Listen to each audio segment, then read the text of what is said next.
Сәлем, қалайсың, Нұрлан? Сәлем, жақсы. Өздерің қалай, жақсыздар ма? Керемет. Бүгінгі хореографтың бүгінгі күні қалай басталды? Бүгінгі күн бізде таңертең ұйқыдан тұрып, сосын жаңағы өзіміздің жұмыс орнымызға келіп, осы балаларымызбен бірге тренировка жасап, балалар дамытудан басталды соның бүгінгі күн. Демек, жұмыстан басталды, Жұмыстан басталды. Жалпы, сахнадағы қимыл қозғалысқа жан бітіру үшін сіз қандай да бір нәрседен шабыт аласыз ба? Негізі бізде в основном шабытты біз негізі өзіміздің оқушыларымыздан аламыз.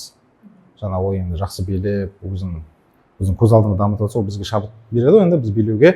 Жалпы сахнада шабыт, ол бізде в основном өлеңге. Если жақсы музыка түсіп болса, бізде импровизация деген сияқты, соны жақсы. В общем, өлеңнен істейміз ғой, қоректенеміз өлеңнен. Демек, әннің әсері болды. Әннің әсері в основном бізге. Хореографияға келген жолыңызды айтып беріңізші, алғашқы бір қадамдарыңыз есіңізде ме? Қанша жыл айналысып келесіз? Мен билеп жатқаныма 15 жыл болды.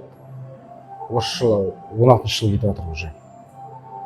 Мен биді қалай бастадым? Негізі биді біз кенеттен басталып кетті.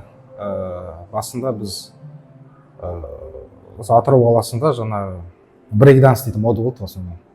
Бәрі соған қатысып жүр. Сосын біз көрейік дедім, қатысып барайын, осылай келіп жаңа мұнайшы дейтін бар ғой, Жылғардықтаға.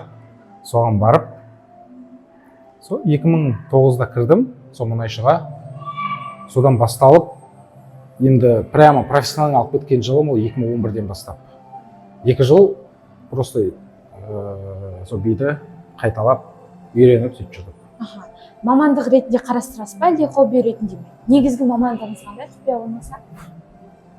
Так, негізгі мамандығы менің негізі инженер-электрик. Жалпы тоқтар деген сияқты ғой. Жалпы хобби деп айта алмаймын, мен өз қазір билеп жүргенімді. Мен үшін екінші профессиям ба тоже. Балаларды үйрету, өзімді жарысқа дайындау, концерттерге қатысу деген сияқты. Би жалпы сіз үшін не? Спорт түрі деп қарастырасыз ба, әлде бір өзіңіздің өмір салтыңыз ба? Өмір салтым. Өмір салтында ретіне қарайсыз. Хореограф болу үшін адамда бір не болу керек деп ойлайсыз? Осы нәрсесіз бір болмайды, хореографта міндетті болу керек дейтіндей. В принципе, қатты ештеңе емес, прям ондай жоқ бізде, жаңа осы нәрсе болмайды, осы нәрсе болу керек деген сияқты. Просто в основном бізде база ғой, фундамент жақсы болса, уже ары қарай жаңағы қазір жас тренерлерге де айтуға болады да, балдарды дамыту үшін өздерінің фундаменттерін жақсы дамытып алу керек. Соны дамытқаннан кейін барып, олар өзін как хореограф ретінде санай алады. Ал хореографтың басты құралы қандай? Басты құралы база. Соны білуі тиіс. Ал өзіңізге ұнамайтын, бірақ жиі қойылатын сұрақ болады ғой. Сізге ұнамайды, бірақ адамдар жиі осы нәрсені қоятын. Сол қандай сізде? Бір сұрақ бар.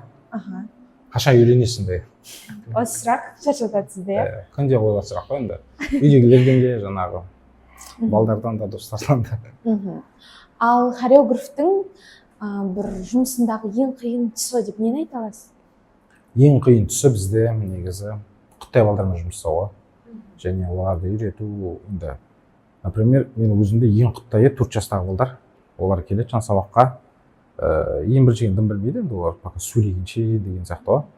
Олармен жұмыс жасағанда кішкене түсіндіру қиын болады. Олар қазір түсінеді, ертең ұмытып қалады. Потом далаға шығып кетеді, ойнап кетеді деген сияқты. Но бірақ шүкір енді жаңа тоже оқушым бар. Қазір тоже оны тоже дамытып жатыр.